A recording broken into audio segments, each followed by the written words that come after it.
प्रेम का टेंशन लेता तो ये पागल है।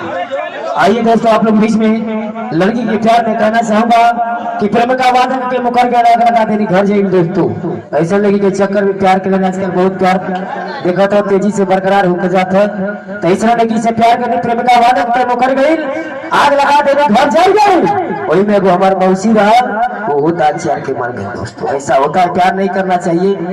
देखा बहुत लड़का तब सात समुद्र प्यार करे चल जाते हो सबके बगीचा में बोलो गर्मी बरसात ना जा रहा प्रेम का हाथ गोर से निकल रहा कि गर्मी बरसात ना जा रहा प्रेम का हाथ गोर से कहा रहा मिले गई उठा के पटक दिहलस मोबाइल बार के देखे तो सरवा पड़ा रहा। ऐसा नहीं कुछ धोखा देते सर दोस्तों, जवानी स्किन खराब कर दिया सब बकैया खिंचा देते सर।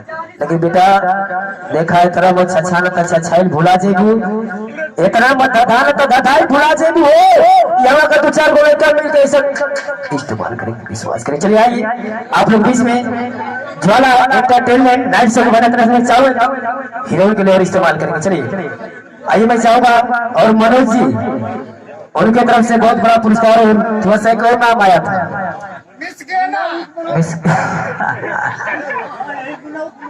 अच्छा मुन्ना उर्फ मनोज जी, स्वागत।